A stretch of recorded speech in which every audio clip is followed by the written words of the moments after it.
I should have known something was wrong the second I saw the place. It wasn't the building itself. It stood tall and hunched like a drunk in a trench coat, sagging slightly in the middle but still holding itself together. No, it was the air. Heavy, like the neighborhood hadn't breathed in years. The sky above Cleveland was a dull, overcast grey, but this street felt even dimmer somehow, like the sun refused to shine here. I pulled up in my dented Corolla, parked next to a dead bush and a fire hydrant that looked like it hadn't seen action since the Nixon era.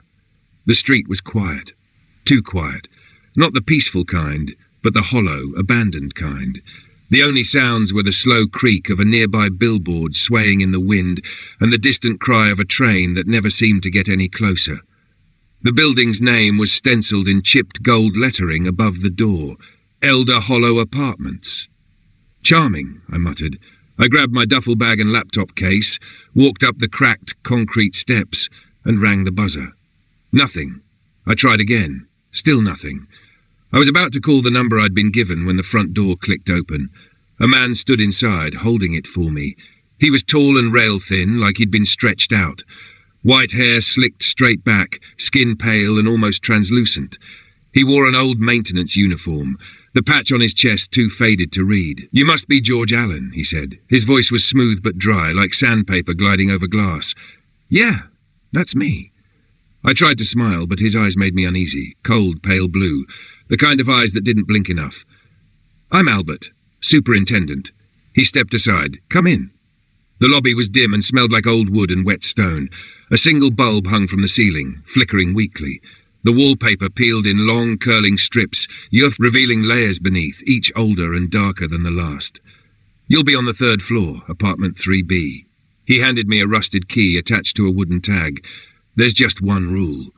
That made me pause. One rule. Albert's face didn't move, but his eyes sharpened.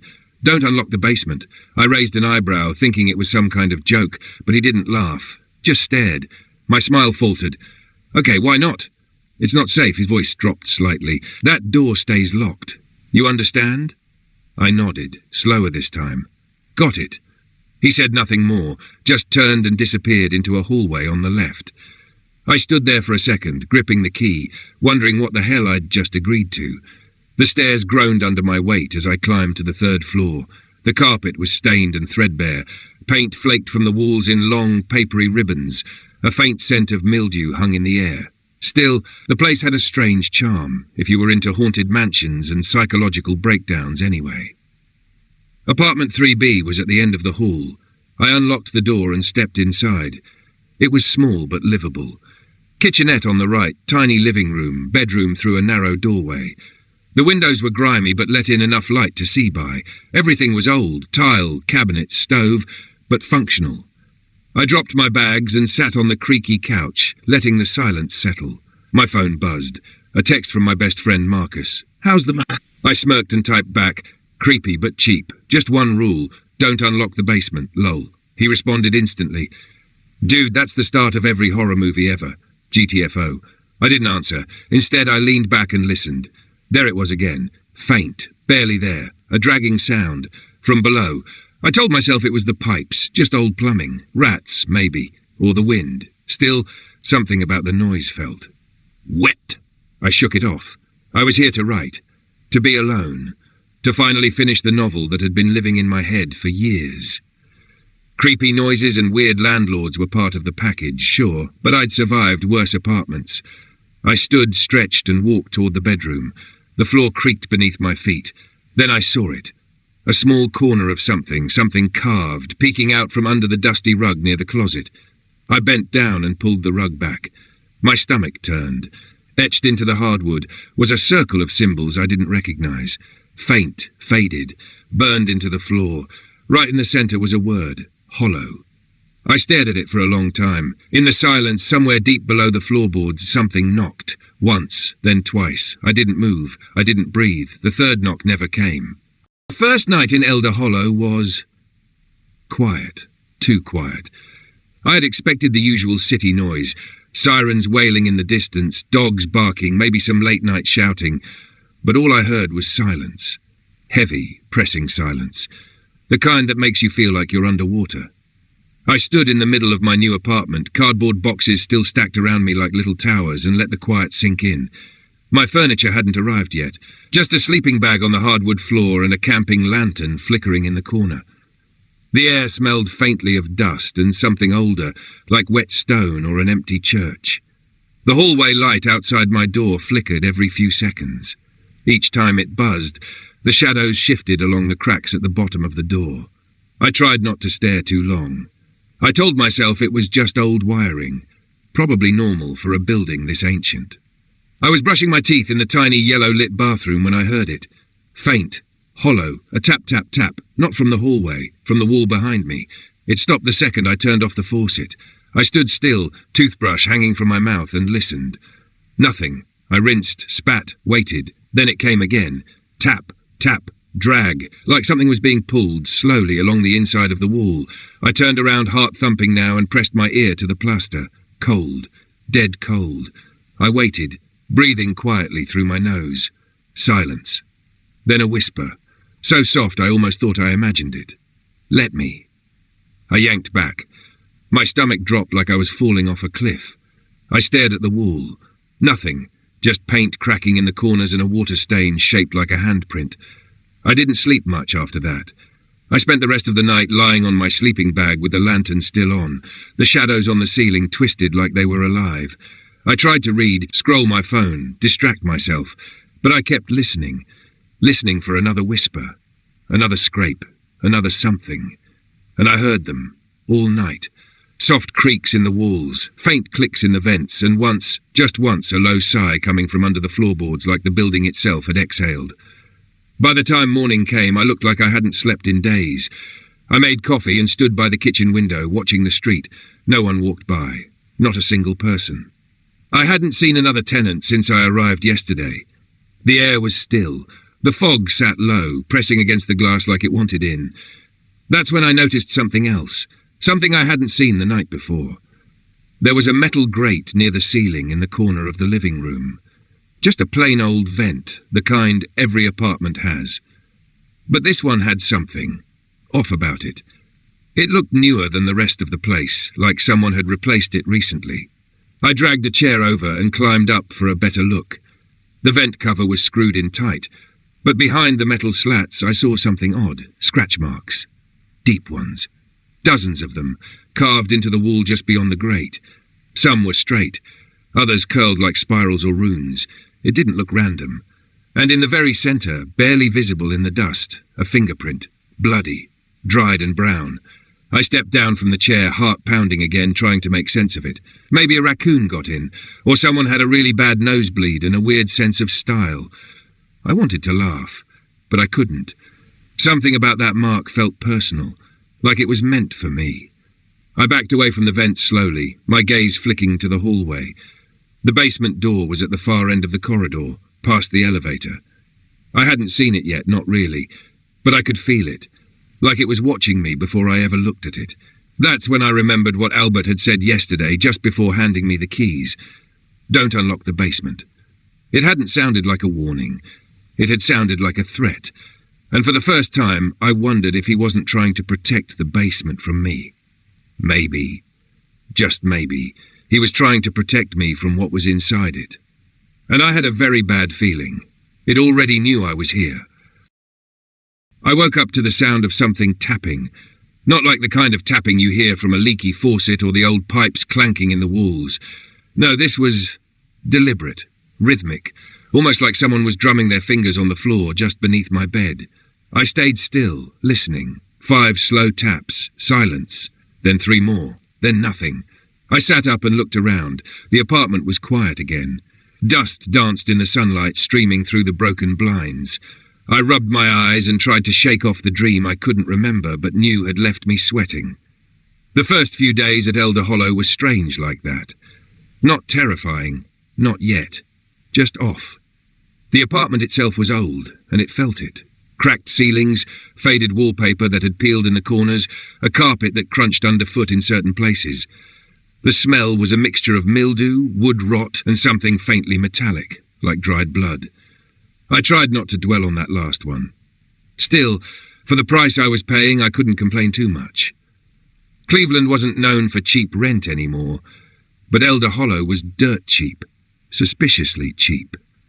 But I'd told myself I was lucky. A writer's dream. Quiet neighbours, plenty of character, a perfect place to get some work done and dive into something new for my blog. Maybe even start the novel I'd been putting off for years. But it wasn't long before I found the symbol. It was around noon. I'd been dragging a bookshelf from one side of the living room to the other, trying to make it feel a little more like home. When I pulled the shelf back, I saw it, carved directly into the wooden floorboards. A circle about the size of a dinner plate, etched with symbols I didn't recognize. Jagged lines intersected through the middle, and what looked like a triangle nested inside an eye. At first, I thought it might just be some kid's idea of art. But the grooves were deep, careful, intentional. I ran my fingers over it. The wood felt colder there. Later that evening, I brought it up to Albert. He was outside, dragging an old trash bin across the lot behind the building. I jogged over, trying not to startle him. "Hey, Albert," I called out. He turned his head slowly, as if it weighed more than it should. His expression was unreadable. His eyes, pale and watery, always seemed to be looking past me. "I found something in the apartment," I said. "On the floor. Looks like some kind of carving, maybe a symbol?" He stared at me for a long second. Then, with a voice as dry as old leaves, he said, "Best to leave things where they are in this place." "What does it mean?" I pressed. "Is it just graffiti from a past tenant, or—" He cut me off. "You'll be better off not asking questions like that." I waited for more, but he just turned back and wheeled the trash bin toward the alley, like the conversation had never happened. Back in my apartment, I couldn't stop looking at it. The symbol. I ended up pulling back the rug completely and just staring at the thing for a while. Something about it made me uneasy. Not just because it was strange, but because it was familiar in a way I couldn't place. Like I'd seen it in a dream, or at the edge of a nightmare. That night, the tapping returned. But this time, it wasn't coming from under the bed. It was coming from beneath the floorboards. 5 taps, a pause, 3 more, and then a whisper, right by my ear as if someone had leaned in close while I was lying in bed. The voice was hoarse, low, and almost broken, but I understood what it said. "Don't open it." I sat up, heart racing, eyes darting across the dark room. No one was there, but the symbol in the floor seemed just a little darker now, like it had been burned into the wood instead of carved. I didn't sleep the rest of the night.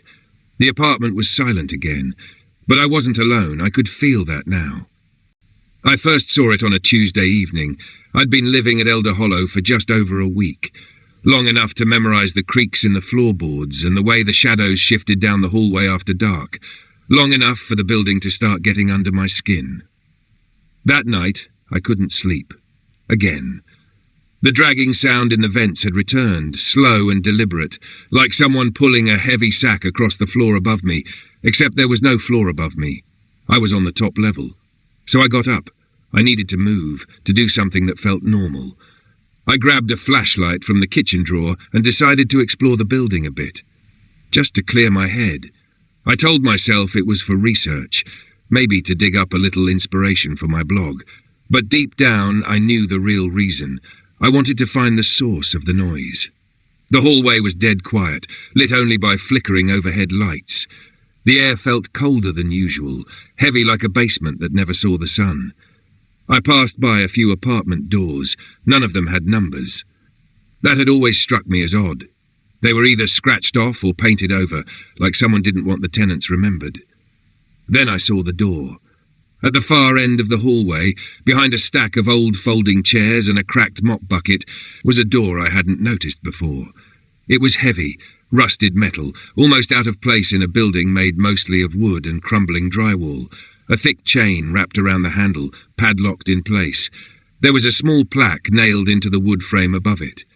It didn't say basement or maintenance, just one word, etched in what looked like bone-coloured enamel. Sealed! I stood in front of it for a long time, the flashlight beam shaking in my hand. The metal was ice cold when I touched it. Not cool, cold, like the door had been left in a snowbank. The dragging sound stopped. I leaned in, pressing my ear against the cold surface. Nothing. Then, just as I was about to pull away, I heard a faint whisper. It wasn't clear. Not really words, just a shape of speech, like someone trying to talk underwater. It only lasted a second, maybe two, but it was enough to make me step back. That's when I heard the floor creak behind me. I turned around fast. Albert was standing there. No sound, no warning, just there, like the hallway had coughed him up. He wore the same dark cardigan and grey work pants I'd seen him in every day. His face was blank, unreadable. "You found the door," he said, his voice low. "Most tenants don't." I swallowed, tried to play it casual. Didn't mean to, just wandering. "You shouldn't wander here." He walked past me slowly, stopping just short of the chained door. "You've heard it, haven't you?" I said nothing. "I can always tell," he muttered. "It starts with sounds, then dreams, then it speaks." "Who's speaking?" I asked. Albert turned his head just enough to look at me from the corner of his eye. "Something that doesn't forget." He stared at the door, his hand hovering over the rusted chain like it might bite. Then, without another word, he started walking away. "Albert," I called after him. "Why is it locked? What's down there?" He didn't stop. He just said, over his shoulder, "Obey the rule, Mr. Allen, for your own good." I stood there alone for a while, the silence wrapping around me like wet cloth. Then the whispering came again, fainter, almost gentle. It sounded like my name. But when I pressed my ear to the door again, there was only silence. And a slow, steady scratching from the other side, like something waking up, like something waiting. I couldn't sleep. Not properly. Every night since I moved in, it felt like something was just watching. Not from outside, not even through the walls. From below. I kept hearing it, soft, scraping sounds beneath the floorboards, always in the same place, under the living room. Sometimes it was a low groan, like old pipes or distant thunder. But thunder doesn't echo upward, does it? I had to distract myself. So I did what I always do when something feels off. I started digging. That morning, I made my way to the local records office downtown. The building smelled like mould and forgotten time, and the clerk behind the counter looked like he hadn't smiled since Nixon. I told him I was researching Elder Hollow for a writing project. It wasn't a lie. After an hour of waiting and some side-eyeing from the clerk, I got what I needed. A box full of yellowed documents, brittle newspaper clippings, and a few building maintenance reports. I started reading. April 12, 1973, missing person report. Lydia Ben, age 22, last seen at Elder Hollow Apartments. March 8, 1984, neighbours complain of weeping sounds from the basement. Report closed. September 17, 1996, 3 tenants file for emergency transfer after disturbing hallucinations.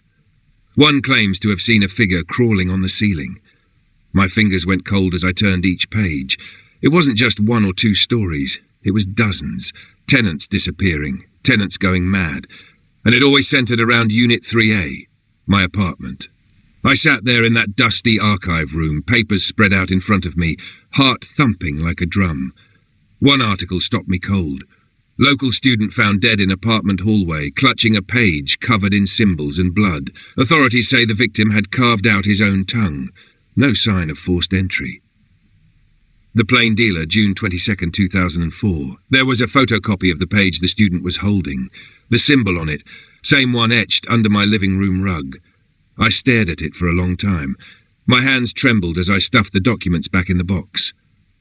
The room suddenly felt too quiet, the kind of quiet that presses against your ears. On the way back to Elder Hollow, the sky had turned a pale grey. The air felt heavy, like the world was holding its breath. I kept looking over my shoulder. When I got to my door, I found something slipped under it. A journal. Old, cracked leather cover. Smelled like wet stone and mould. No name, no date. The first page read, "It watches from beneath. It waits for those who listen."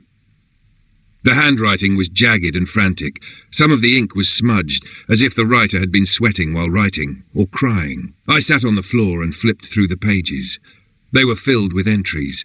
A man, possibly a former tenant, writing about strange dreams, whispers from the vent, and a growing obsession with the door below. He started marking every time he heard the voice, tally marks filling the corners of each page. Then I turned to a page where the ink had bled. Maybe water. Maybe something else. It feeds on what we bury inside. I tried to warn them. I tried to burn the symbol. It came anyway. If you're reading this, get out. I closed the journal, heart racing, my palms damp, but I didn't want to get out. Not yet. I wanted to know what the hell was going on. I wanted to know what was beneath this building, in that basement, behind that rusted lock. And for the first time, I realized something. This wasn't just a story. This was my story now, and it was getting darker. I woke up to silence. Not the peaceful kind, the heavy, unnatural kind that feels like it's pressing against your ears. The city was always humming, even in this dying corner of Cleveland. But that morning it was like the entire world had stopped breathing. I got out of bed slowly, every step feeling louder than it should. The floorboards creaked like they were warning someone, or something. The apartment felt colder than usual. I checked the thermostat, still set to 70. I pulled on a hoodie and went to the kitchen, trying to shake the strange feeling in my chest. As I poured coffee into a chipped mug, I noticed something. The door. My front door was unlocked. I froze, heart skipping. I was sure, absolutely sure, I had locked it the night before. I always did. The lock clicked loud and sharp, and I always turned it twice to make sure. I stared at the knob for a long time, then slowly walked toward it. There were no signs of a break-in, no scratches, no marks. I opened the door and looked out into the hallway. Empty. The lights flickered as usual, humming above like dying bees. I shut the door and locked it twice, then pushed a chair in front of it. Later that afternoon I heard a knock. 3 slow, deliberate raps. I opened it. Albert was standing there, same expression as always. Blank. Like someone pressed pause on a video of a man just before he blinked. He didn't say anything for a long moment. Just looked at me. His eyes weren't normal. I don't mean they glowed or were bloody or anything dramatic. They just looked wrong, too still, too knowing, like he'd seen something no person should ever see. I told you not to touch the basement door, he said. His voice was low, steady, not angry. Worse than that. Calm, I swallowed. I didn't open it, just looked at it. You tried the lock. That made me pause. How do you... I hear things, he said, interrupting. This building talks, not with words, with warnings. I stared at him. My throat was dry. He shifted slightly, the hallway light flickering above us. For a moment, the shadows around him twisted like they didn't quite match the shape of his body. There are things in this building, he said quietly. Some doors don't lead where you think. Some walls listen. Some floors remember who's stepped on them. What's in the basement? I asked, voice cracking. His lips twitched, almost a smile, but not the kind you want to see. I could tell you, he said, leaning in a little, but you'd never sleep again. And then he turned, just like that, and walked away down the hall. I stood there a long time after he was gone, watching the flickering light.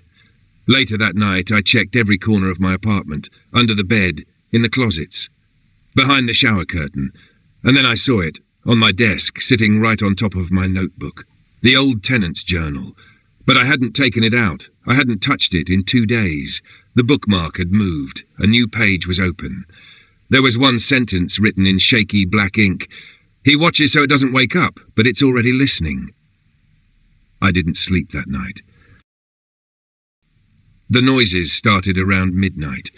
At first they were soft, just a faint scraping sound against the walls, like nails running down glass. I tried to ignore it, told myself it was just the old pipes groaning or the building settling. But the sound kept coming back every night, growing louder, closer, until it felt like it was coming from inside the walls, from the very floor beneath me. I remember the first time I heard it clearly. I was in bed, my head buried deep under the covers, trying to sleep through the familiar hum of the apartment's old heater. Then a voice. Not a voice exactly, more like a whisper, but it wasn't coming from anyone in the room. It was coming from the walls. George. I froze, heart hammering in my chest. My name, but no one else was in my apartment. I hadn't even told anyone I moved in yet. Who could possibly know my name? I pulled the covers off slowly, sitting up in the dark, trying to shake the sleep from my head. My fingers brushed against the cool surface of the wall beside my bed, and I felt nothing. The apartment was silent again, almost too silent. But that whisper, it wasn't a trick of my mind. I knew it. It was too clear, too real. The next night it came again. George. This time it was louder, more forceful. It was as if the walls themselves were pressing in on me, the whispers creeping through the cracks, sinking into my skin. I couldn't ignore it anymore. I jumped out of bed and pressed my ear to the wall, but there was nothing there. Just the cold surface, the uneven texture of the plaster beneath my fingers. The room felt colder. I stepped back, my legs shaky, but the voice came again, not from the walls, but from somewhere deeper, somewhere below. "Come closer," it beckoned. I stumbled back, heart racing in my chest. The whispers seemed to twist around me, curling into my mind, pulling at memories I had locked away. The face of my mother flashed in my mind, her soft voice calling me when I was a child, but it wasn't her. I could tell. It wasn't her. I backed away from the wall, but then a new sound came, just beneath the whispering. It was soft at first, shuffling, like someone walking around in the other room. But I knew I was alone. I hadn't heard anyone enter the building. My breath quickened. I went to the living room, every step feeling heavier than the last, like the air was thickening around me. I glanced at the hallway that led to the kitchen, the long, dark corridor that seemed to stretch on forever. I couldn't help but feel like something was watching me, lurking in the shadows just beyond my line of sight. Then it came, faint at first, like the tap of a shoe on the wooden floor, but it was there. Slow. Purposeful. Tap! I spun around, but there was nothing. The hallway was empty. The lights flickered overhead, and I thought for a moment that maybe I was losing my mind. Maybe I was just hearing things. But then the whispering came again. "George." But this time it wasn't the soft, eerie murmur it had been. It was sharp, filled with something cold and jagged. Something hungry. I froze. The whispers weren't just voices anymore. They had taken shape. They were pushing their way through the walls, through the cracks in the floorboards. My eyes darted toward the basement door at the far end of the hallway, the door I wasn't supposed to touch, the door Albert had warned me about. I swallowed hard, forcing my legs to move as I took a step toward it. A loud bang echoed from the basement, a heavy thud, like something large had hit the door. I froze again, my hand hovering over the doorknob, my skin tingling with an electric sense of danger. "It's time," the voice whispered, clearer than before, a mixture of many voices, twisted together in agony. "Let me out." I slammed my hand against the door, my heartbeat a drum in my ears. I couldn't breathe. My vision blurred, the edges of the room warping around me. I had to open it. The voices screamed in my head, their demands becoming more urgent. The walls seemed to close in, pressing down on me, suffocating me. Suddenly I heard the sound of something else, a deep, guttural growl that shook the very foundation of the building. I stumbled back, my pulse roaring in my ears. Something was alive down there. I knew it now, deep in my bones. I turned, desperate to escape the sound, but then a face appeared in the corner of the room. It was my face. I blinked, and it was gone. I turned again, shaking, and the whisper came one last time. It wasn't from the walls, it was from inside my head. "I know you, George." I slammed the basement door shut, gasping for air, but it didn't stop. It was inside me now. It knew me. It had always known me. The whispers would never stop. I couldn't sleep. Not because the apartment wasn't comfortable. It was. It had a faded kind of charm, creaky floors, crooked windows, and walls that hummed with history. But no matter how many pillows I buried my head under or how many blankets I wrapped myself in, I couldn't shake the feeling that something was watching me, or waiting for me. It had started with the noises. At first they were easy to explain away, the settling of old wood, the wind rattling the windows. But as the days wore on, the sounds became personal. The scraping was unmistakable, something dragging like chains but heavier, deeper. And the whispers, soft but clear. Not in any language I knew, but still I understood. I couldn't explain it. It was like the air itself was speaking to me. I spent days researching the building's history, and I came across the oddest thing in an old newspaper article, tucked away in the local library's archives. In the 1920s, a fire had ravaged Elder Hollow. It had killed dozens of people, left others scarred, and yet none of it was ever properly investigated. The building had been rebuilt, the neighborhood had moved on, but the whispers remained. The people who had lived here before me had left in a hurry. Some of them disappeared without a trace. And then there was the basement. I'd stood in front of that rusted door 1,000 times. The lock was old, corroded, but still solid. That stupid, heavy lock.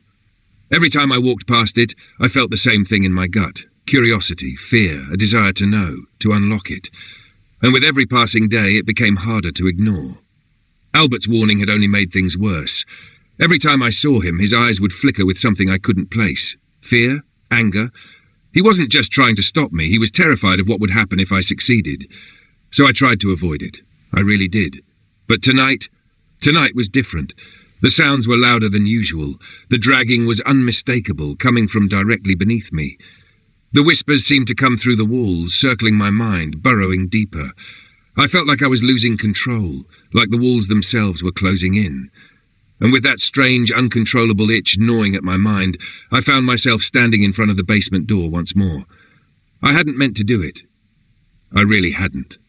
But there I was, key in hand, staring at the lock. The door stared back at me, the iron cold and unyielding. The air was thick with anticipation. My heartbeat felt like a drum in my chest, and my hands were clammy, slick with sweat. I glanced over my shoulder, but the hallway was empty. I could feel Albert's presence, his warnings, lingering in the air like smoke. But the more I thought about it, the more the curiosity tugged at me, until I couldn't stand it anymore. The pull was undeniable. With a shaky breath, I inserted the key into the lock. The old metal groaned in protest as I twisted it. I was almost dizzy with the act itself, like my body was doing it on autopilot. The lock clicked, once, twice, then gave way with a hollow, final sound. I froze. For a moment, nothing happened. The whispers faded, the dragging stopped. The silence was thick, the kind of silence that fills your ears and makes your head pound. And then, the air changed. It grew cold. Not the kind of cold you feel on a winter's day, but something deeper, something ancient. The air felt like it had been dead for years, and now, suddenly, it was alive again. My breath caught in my throat. I pushed the door open slowly. At first, I could see nothing but the faint glow of my flashlight. The basement was swallowed in darkness, a depth too heavy for light to penetrate. But there was something else, something alive down there. I could feel it. I stepped forward. The moment my foot touched the first step, the temperature dropped further. The air thickened. My pulse raced. I was suddenly violently aware of how small I was. The weight of the place, the weight of whatever was down there, pressed on me, making my limbs heavy. The stairs creaked beneath my feet, the old wood groaning under my weight. I could hear something now, a low, almost imperceptible sound, like a breathing coming from the dark. It wasn't human, or at least not entirely. The noise was so soft, so faint, but it was there, and it was unmistakable, a rhythmic pulsing that matched my own heart. I took another step. That's when I saw it. At the far end of the basement, barely visible through the fog that seemed to rise from the ground, I saw shapes, dark, shifting shapes. They moved in and out of the shadows, and for a moment I thought I saw faces, but not human faces. They were twisted, distorted, like reflections in broken glass. Eyes watching me. I froze again. For a moment I thought I heard a voice, not from the shapes, not from the shadows, but from inside my own head. "You shouldn't have come down here." It was a whisper, soft but clear. My own voice. Or was it? I stumbled backward, my heart hammering, the cold seeping deeper into my bones. The air was thick with something I couldn't name, something I couldn't fight. I backed up, ready to flee. But then I heard it, the unmistakable sound of chains dragging on the floor, coming closer. The shadows seemed to shift, closing in on me, and I could see now what they were. Figures. Human-shaped but broken. Their eyes, their mouths were all wrong. They were reaching for me, crawling toward me with hands twisted by pain and hunger. I didn't wait any longer. I slammed the door shut, my hands shaking, and locked it again. The cold clung to me, but the whispers didn't stop. They pressed against my mind, louder now, more insistent. I couldn't hear anything else, couldn't think about anything else. I had broken the rule, and I knew then, whatever was down there was waiting for me to open that door again. And it wouldn't let me leave until I did. I don't remember what happened between the moment I decided to open the basement door and the moment I actually did it. It's like I blacked out, like my body was moving on its own, pulled by something inside me that had been buried for too long. Maybe it was the endless nights of hearing those whispers, those echoes of people I knew and people I didn't. Maybe it was the way Albert's warning rattled around in my head, The way his eyes, cold and unblinking, had drilled into me, trying to warn me about something far worse than I could comprehend. I had to do it. Standing in front of the door, I could feel my heartbeat pounding in my chest. My hand hovered over the cold iron knob, fingers twitching. The air was thick, sticky with the smell of damp stone and stale dust. The hallway was unnaturally quiet. Too quiet. The hum of the overhead lights had stopped. The apartment building had fallen silent, holding its breath, waiting for me to make the move I knew I was going to make. I've always been the curious type, but tonight was different. It was like something inside me snapped. My curiosity wasn't the same. It had turned into something primal, desperate. I reached for the lock. The moment my fingers touched the brass, I felt a jolt of cold run through me. It wasn't a chill from the air, but something deep inside, as if the building itself was alive and reacting to my touch. My hands trembled, the key slipping into the lock with an ease that unsettled me. I twisted it slowly. A faint click echoed through the hallway, and then, for the briefest of moments, everything seemed to hold its breath. The door was unlocked. I didn't even stop to think. I swung it open. Cold air rushed up, carrying with it the musty scent of rot, of something old and decayed. It felt like I had opened a gateway, and everything on the other side was waiting, watching. The light in the hallway flickered, casting long shadows on the walls, the floors groaning beneath me. I stepped forward, pulling the door all the way open, revealing the narrow staircase that descended into darkness. The first step creaked under my weight. I stopped, trying to steady my breathing, but my lungs were tight, constricted. The smell from below was stronger now, sickly sweet and bitter, like something long forgotten. I don't know why I didn't turn back. Maybe it was the quiet thrum that had started deep in my chest, a pull that made it impossible to resist. Maybe it was because, for once, I wasn't afraid. It was the kind of fear that had been replaced by something else, something that whispered that I needed to know, needed to see for myself. The flashlight in my hand trembled as I shone it down the stairs. The beam of light danced, struggling to cut through the thick shadows. The stairs seemed to stretch down into nothingness, a jagged black maw waiting to swallow me whole. But still, I moved, one step, then another. My boots scraped against the stone, sending little clouds of dust swirling up into the air. The air grew colder the farther I went, until it felt like ice was creeping into my bones, numbing my skin. My breath came in short bursts, visible in the dim light, like smoke rising into the air. And then I heard it. A sound I couldn't quite place at first, a low, groaning sound, like something was stretching, shifting beneath the earth. My stomach flipped, a sick feeling crawling up my throat, but I couldn't stop. The pull was too strong now. The air was thick with something alive, something that had been waiting. I reached the bottom of the stairs. The room was vast, bigger than I expected. The walls were lined with thick roots, twisting and curling up from cracks in the stone, reaching for the ceiling like claws. The flashlight caught on something, a pile of bones in the corner, old and brittle. Something like bloodstains stained the stone floor in patches, dark and dried, as if someone had tried to clean it up, but it had seeped into the cracks anyway. My heart hammered in my chest, but I couldn't look away. I moved farther into the room, the flashlight trembling in my hand as I swept it across the walls. The glow caught on something else. Photograph! Hundreds of them. Photographs of me. They were pinned to the walls, pinned with what looked like old nails. Some of the pictures were familiar, ones from my childhood, my parents' house. But others were more recent, like they had been taken just days ago, though I had never seen them before. The photos were old, faded, and yet there I was in every one, standing in my own apartment, sitting in the living room, walking down the hall, like someone had been watching me. But it wasn't just the photographs that caught my attention. There was an altar. In the centre of the room, surrounded by broken fragments of glass, was a structure made of bones, human bones, old and decayed. It wasn't just a pile, it was a sculpture, carefully arranged. The bones formed a twisted shape, almost like a throne or a seat, but something about it felt wrong, unnatural. A chill ran through me, but I couldn't move. I was frozen, my body screaming for me to run, to get out, but my mind was stuck on the photos, on the altar. I felt it then. The pressure in the air around me, the way everything seemed to shift. A low, rumbling sound echoed through the room, like something massive was awakening, stirring in the shadows. I wasn't alone. Something was in here with me. And then I heard it. A voice. Soft and barely a whisper, as if it was coming from all around me, from beneath the floor, from the walls, from the air itself. Welcome. My heart stopped. I spun around, my breath catching in my throat, but there was nothing. No one.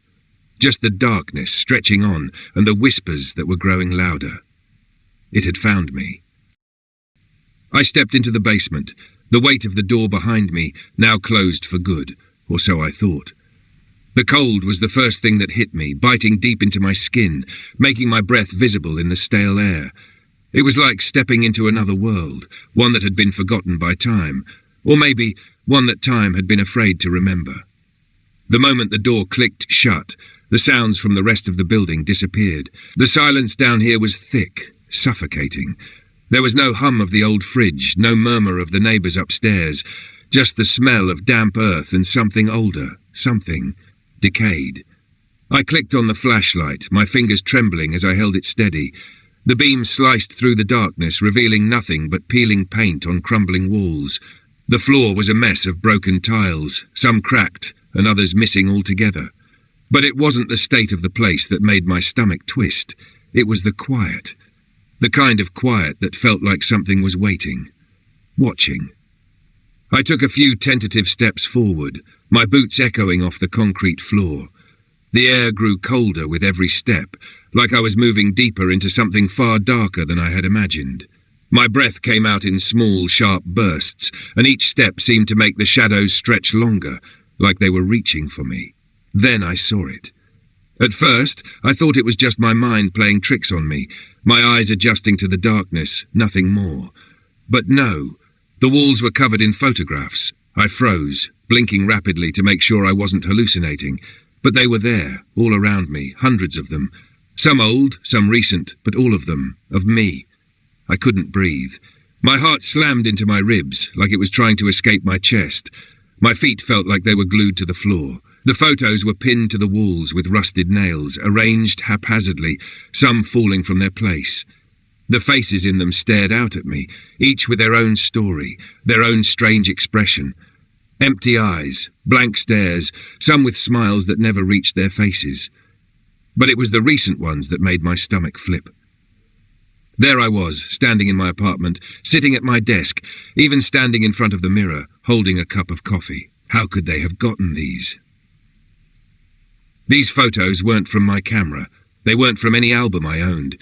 And yet there they were, haunting the very walls I was standing in. I felt dizzy, like the world around me was spinning, slipping out of my grip. I stumbled back, bumping into something cold and hard behind me. The light flickered, and for a moment I could have sworn the shadows in the corner of the room moved. I turned quickly, but it was just the dark, the kind of darkness that seems to shift when you aren't looking directly at it. But I knew, deep down, I knew. Something was in here with me. The flashlight's beam bounced off the walls, landing on an altar in the centre of the room. The ground around it was littered with old bones, some human, some not. The altar itself looked like something out of a nightmare, built from rotting wood and stone, covered in dark stains I didn't want to touch. Above it, carved into the wall, were symbols. Symbols I didn't recognize, but they made my skin crawl, like they were trying to speak in a language my brain couldn't understand. And then the air seemed to change. It wasn't just cold anymore, it was oppressive, like something heavy was pressing down on me. I turned slowly, scanning the room, and that's when I saw it. In the shadows, just beyond the altar, something moved. It wasn't human. It wasn't anything I could name, but I knew, deep inside, that it was something that had been waiting for me. A whisper slid through the room, a voice that wasn't quite a voice. It was like a thought, only it wasn't mine. The words didn't make sense, and yet, somehow I understood. The voice was ancient, tired, hungry. "You opened the door," it murmured. "You shouldn't have come." I staggered backward, my pulse pounding in my ears. I tried to turn and run, but my legs wouldn't move. My feet were stuck, cemented in place by a force I couldn't understand. The walls felt like they were closing in, the photographs twisting, the bones on the floor shifting in place like they were alive. And then a shadow passed in front of me, blocking the light. I felt its presence, a weight, a coldness that made my bones ache. The whispering got louder, more frantic, like the thing behind me was rushing toward me. I had to get out. I couldn't stay here. But the door behind me was no longer there. The way I came in was gone, swallowed by the darkness, leaving only the shadowed figures, the whispers, and the altar in the centre. I was trapped.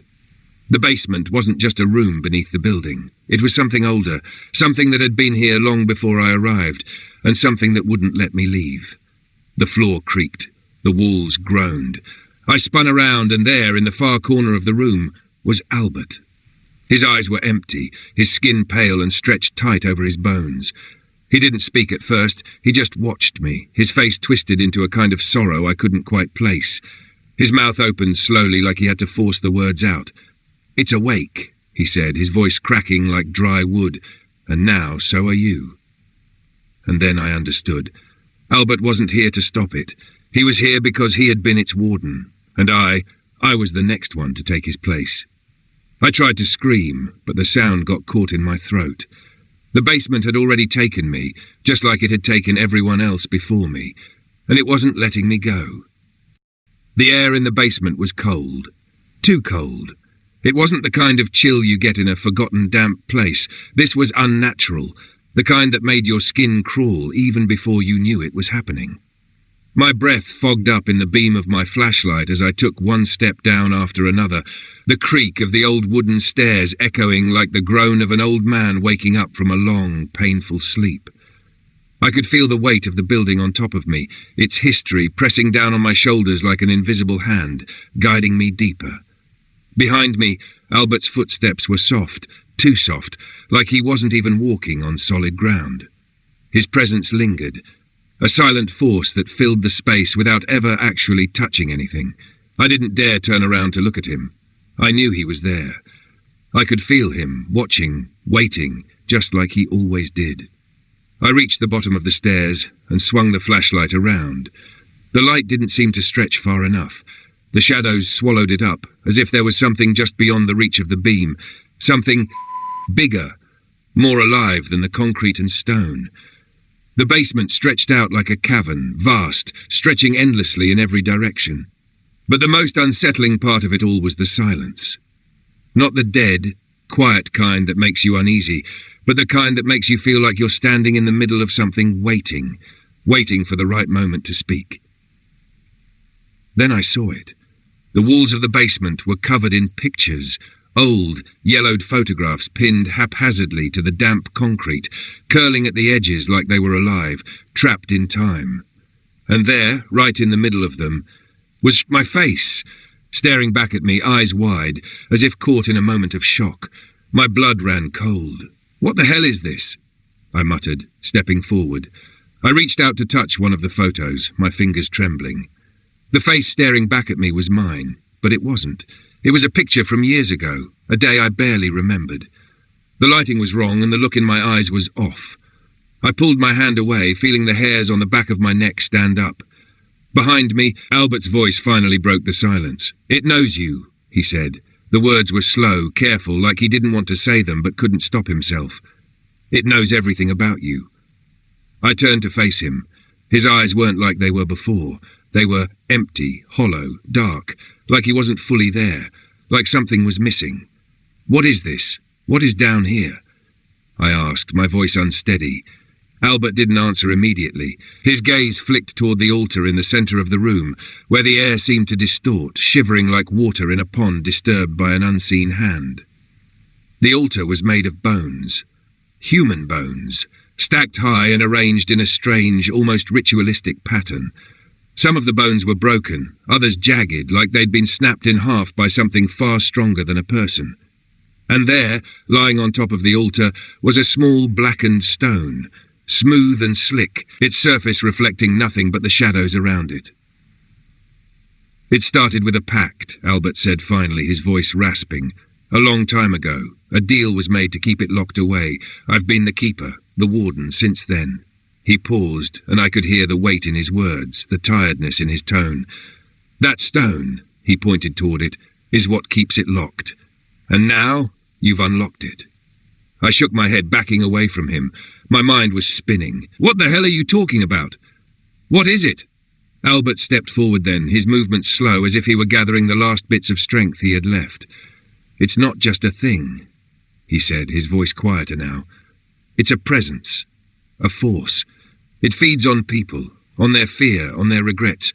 It's been down here, trapped in this place, for decades."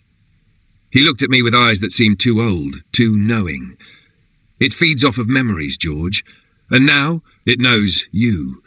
It knows your deepest fears, your darkest thoughts, and it will use them against you." I swallowed hard, the lump in my throat thick, almost choking me. I looked at the altar again, the stone sitting there, dark and slick, as if it were breathing. I could feel the air growing heavier with each passing second, the weight of something watching. "You don't understand," Albert said, taking another step closer.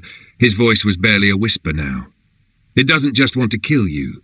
It wants to consume you. It wants to take everything you are and twist it into something else. Something dark. Something wrong." The words settled around me like a shroud. My heart pounded in my chest, and I took another step back, my feet scraping against the cold concrete. And then something happened. The shadows in the corner of the room shifted. They moved, not like a trick of the light, but like they were alive, stretching and twisting in ways they shouldn't. And with them came the sound, a whisper, a faint murmur that crawled up my spine and made my skin prickle with the cold. It wasn't Albert's voice. It wasn't any voice I recognized. It was something deeper, something ancient. "You are mine," it said, in a voice that scraped the inside of my skull. I froze, terror flooding my veins. Albert looked at me, his face resigned. "It's already in your mind, George," he said quietly. "It knows you. It's already here." And then, for the first time, I understood. I didn't understand at first.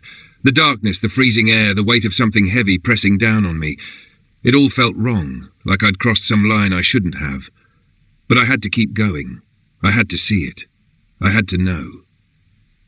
When Albert stepped in behind me, his shadow stretching across the room like a bad omen, I knew I'd made a terrible mistake. His face was pale, almost sickly, and the tightness around his mouth made me feel like I was the one being hunted. "That's it, George," Albert muttered, his voice cracking.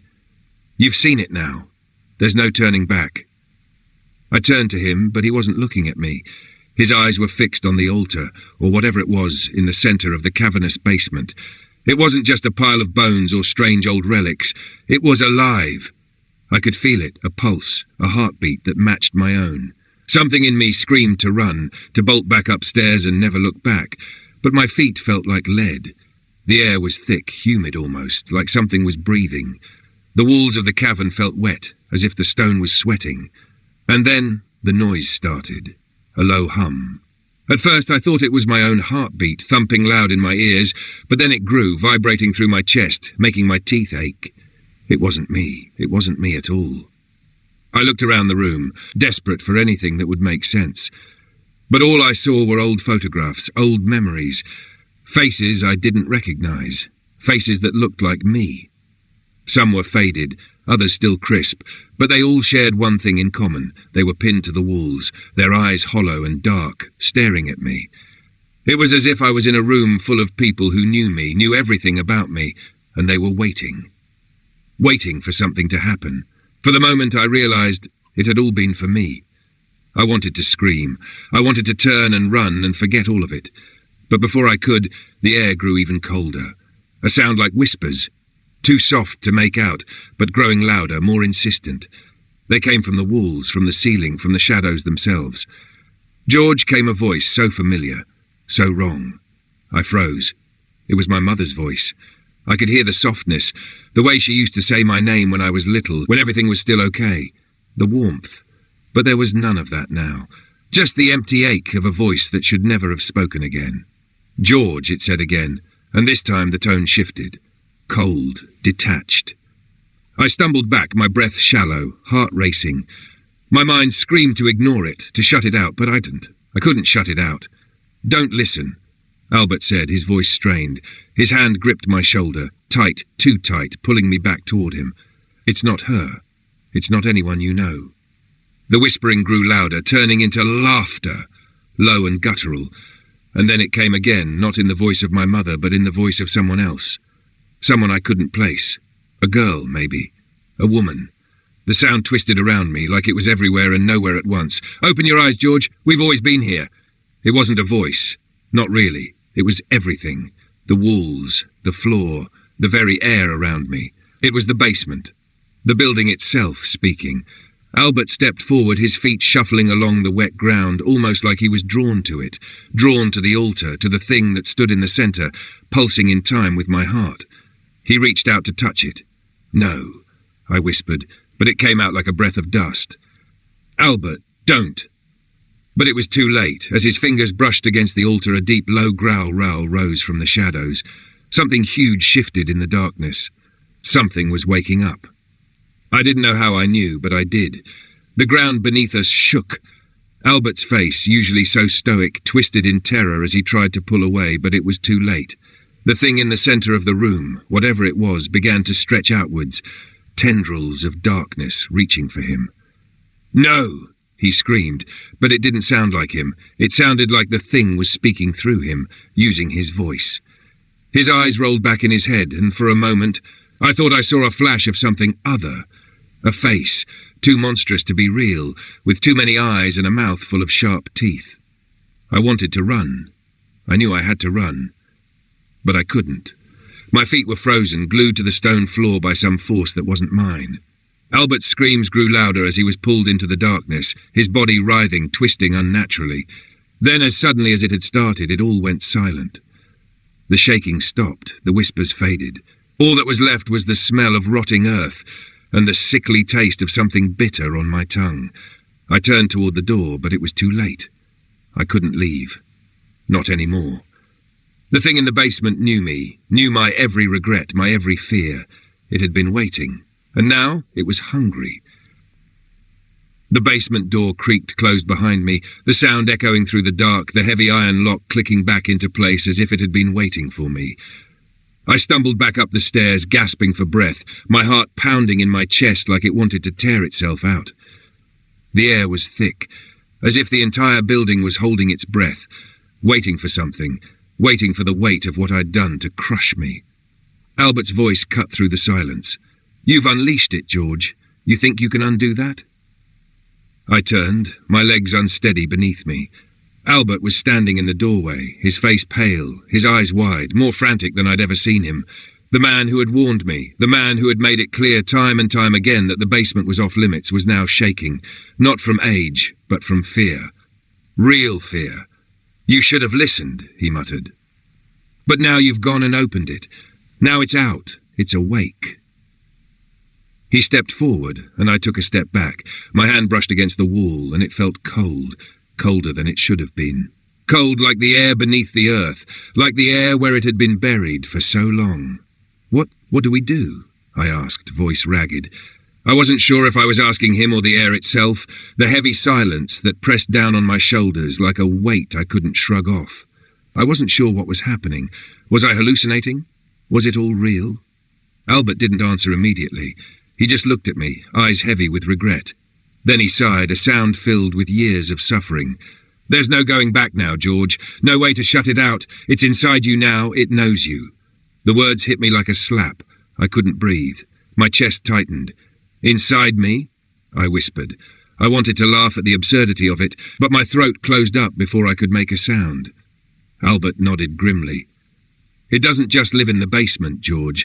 It lives in the memories. In the things you've buried. The things you think you've forgotten. It feeds on them.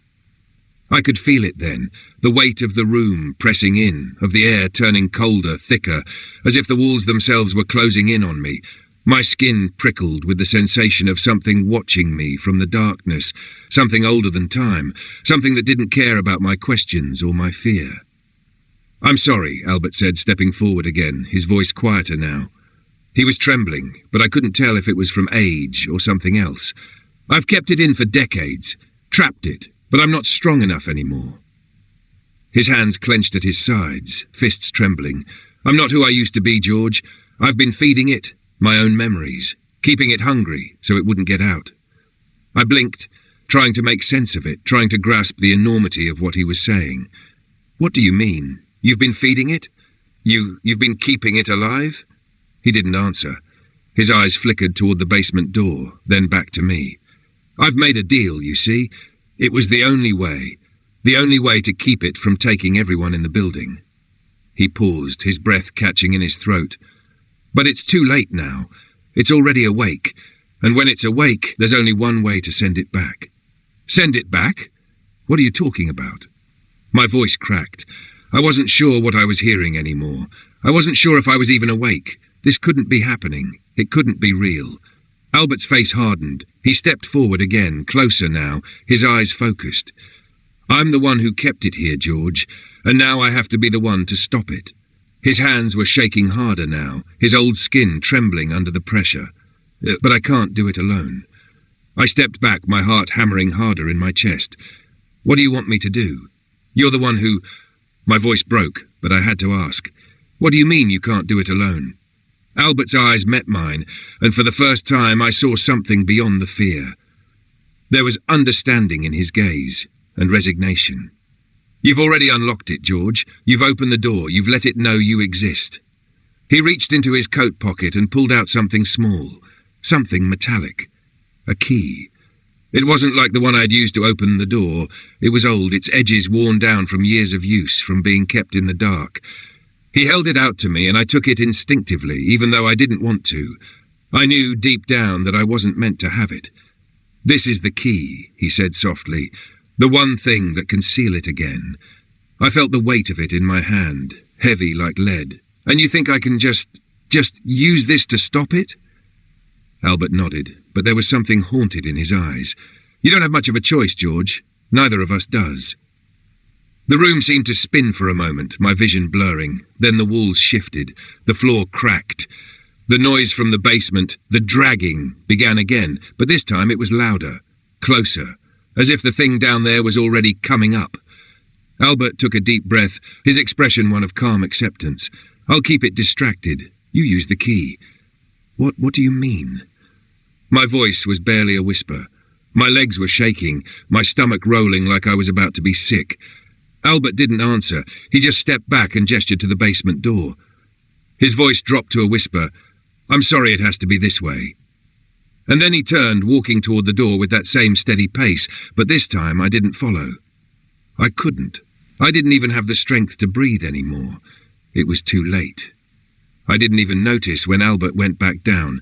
I just stood there, staring at the door that was still open, and I realized then, deep inside, that it was never going to stop. I still hear it, the whispers, soft at first but constant.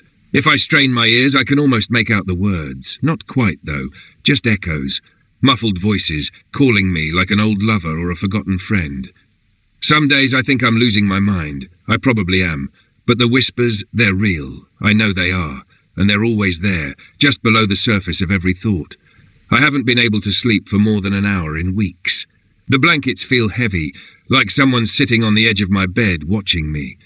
I keep waking up, sweating, and I hear the creaking of the floorboards, the gentle groan of the pipes. At least that's still the same. I walk around the apartment more often than I should. I'm not even sure what I'm looking for anymore. It's just the routine. I sit at the window, staring out at the fog, trying to remember what life was like before Elder Hollow. Before it. I was once someone who dreamed of adventures, stories that felt like they could change the world. Now all I can think about is keeping it contained, keeping it sealed. That damn basement, that damn rule. But the rule, it's not just a rule, it's a warning. One I didn't listen to, one I should have obeyed. The door, the basement. That was where everything started and where everything ended. But it's not over. Not for me. Not for anyone who's ever lived here. Albert's gone. And now, I'm the keeper. I tried to move on. Really, I did. I tried to leave. Hell, I even packed my things. But something always held me back. The whispers, I guess.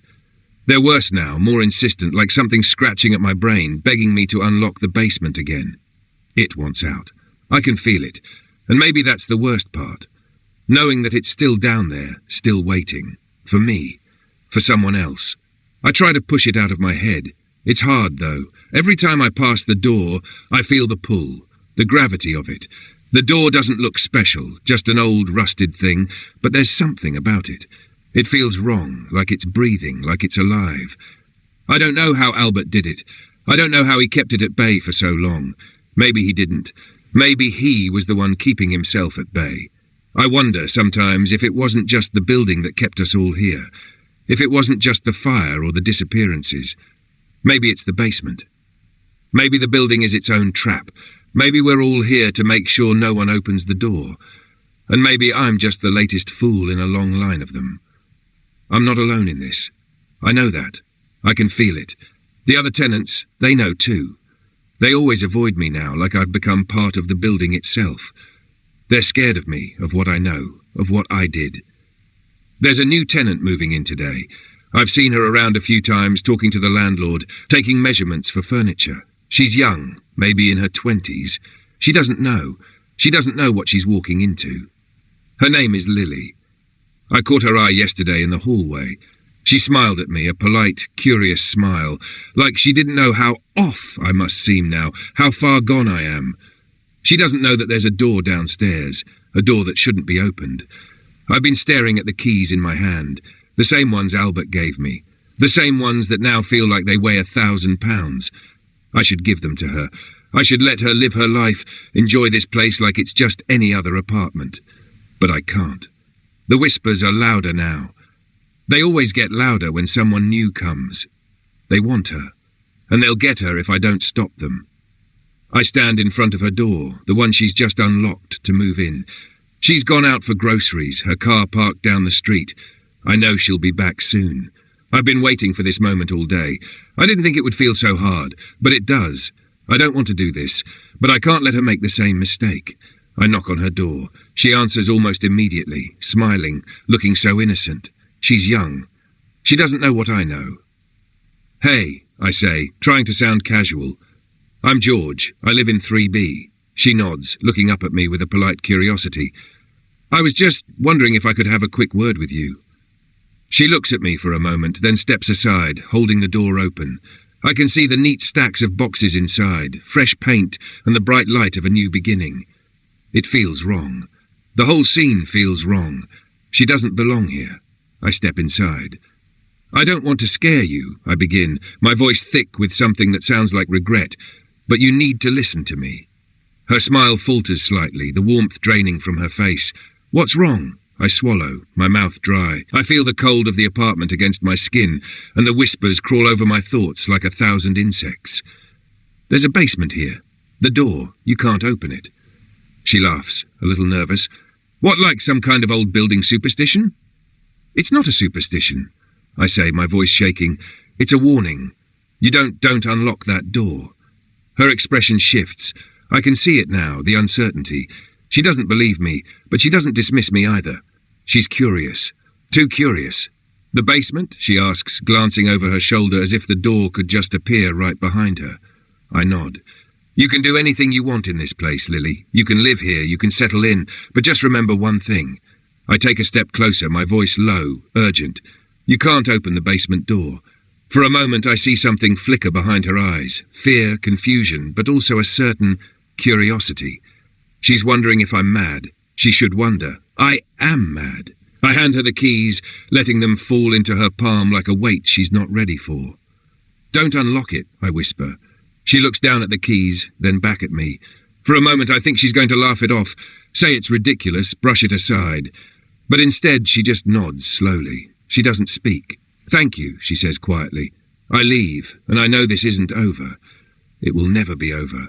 The whispers are waiting, louder than ever. And somewhere down below, the thing in the basement is stirring again. It remembers me. It remembers what I did, and it remembers what it wants. It's only a matter of time. I should have known the moment she knocked. There's something about the sound of it, soft, hesitant, almost like a question asked without words. I've grown used to that knock over the years. It's a sound that means trouble. But I never expected it to come so soon after the last tenant. Her name is Emily, though she doesn't seem to know yet what that name will come to mean in this building. She's young, just out of college maybe, with wide eyes full of naive curiosity. She's everything I was when I first moved in here, fresh, hopeful, and completely unaware of the danger lingering in the air. I'm sitting at the table when she knocks. The walls seem to breathe with me, a low hum that never quite fades, no matter how long I sit in this silence. I don't answer at first, letting her wait a little longer than necessary.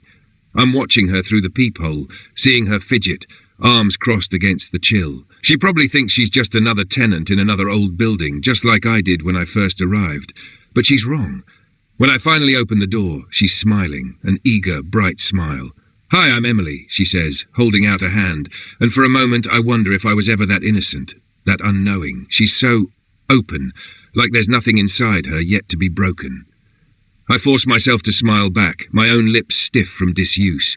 "I know," I say. I step aside, letting her in. The air shifts the moment she crosses the threshold. The same tension settles around us, wrapping its invisible fingers around the room. It's always been like this. The atmosphere in this place, this apartment, changes with every new person. Like the walls are watching, like the floorboards are waiting. She takes a deep breath as she steps into the living room, a small sigh of relief, I suppose, glad to be out of the hallway. I notice her fingers linger on the worn edge of the old bookshelf by the door. She's probably looking at the books I left behind from the past tenants, my scattered remnants of things I'll never finish reading. "It's nice," she says, turning around, eyes sweeping the space. "Kind of old, but cozy." I nod. It's the kind of apartment that looks like it hasn't changed in decades. And it hasn't. Nothing here moves except for the tenants. I don't say anything at first. I can't. Words feel so heavy now, like they've all been used up. Instead, I wait, watching her as she glances down at the floor. Her eyes narrow just for a moment, like something caught her attention. The way I always do when I first walk in. There's something on the floor that makes you stop, makes you wonder if you've seen it before. She looks up at me, suddenly uneasy. Can I ask you something?" she says. "What's with the basement door? I saw it down the hall, and it's so weird, right? All locked up like that." I feel the pit in my stomach drop a little. Here it is. It doesn't surprise me, not really. New tenants always ask. It's the first question, the one that claws its way into your brain, the one that won't leave until you have an answer. They always ask about the basement, and they always end up with the same warning, the same rule. I swallow, my throat dry. "It's nothing," I say. "It's just the way the building is. Don't worry about it." She watches me, her eyes narrowing in that way people get when they don't believe you, when they can feel there's something more under the surface. But she's too polite to press further, for now. But then her gaze flickers again toward the hallway, toward that door, the one I'd once stood in front of, shaking with fear and curiosity just like she is now.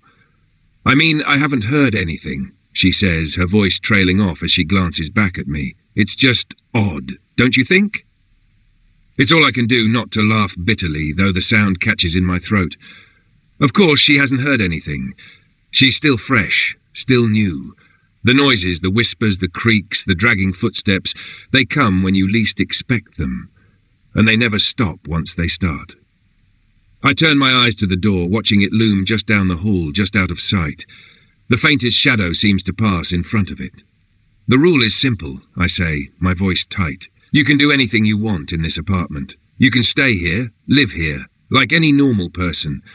But there's one rule." I walk past her, slowly, my feet heavy on the floor as I approach the door. I glance back, seeing her watching me, waiting. It's almost as though she can sense the gravity of what I'm about to say. I turn and face her. The words feel like they're stuck in my chest, like they've been there for years, too afraid to come out. "Don't unlock the basement." I say softly but firmly. "No matter what you hear, no matter how curious you get, don't unlock the basement." Her brow furrows. She's confused, maybe a little frustrated. "But why? What's down there? I mean, it's just a door, right?" I step back, my hands twitching at my sides. It's harder than it was with Albert, harder than it was with anyone else to give the warning. I don't know why. Maybe because I know. I know exactly what will happen to her if she does. And in some way, I hope she doesn't. I hope she doesn't even touch that door, because once she does, she'll never be able to leave. But she'll probably try anyway. I'm not telling you this because I'm crazy, I continue, my voice softer now, almost pleading. I'm telling you because I've seen it. You don't want to see it, Emily. You won't come back if you do. She stares at me for a long moment. Her eyes flicker between me and the door, her fingers twitching like she's about to say something. But then she doesn't. Instead, she smiles, the same polite smile she gave me when she first knocked on the door. I'll keep that in mind, she says a little too casually. Thanks. I nod, backing away slowly. My chest feels tight, like a knot that won't loosen, and the weight of the silence between us presses down harder than ever. As she turns to leave, I feel it again, the shift in the air, the feeling that something is watching us, listening. I close the door behind her, and for the first time in weeks, I feel that nagging pull again, the pull of the basement. I know what happens next. She'll be gone soon enough, and the building will be quiet again. But I'll be here, waiting, just like I always am. The basement door will call to her soon enough, and there's nothing I can do to stop it.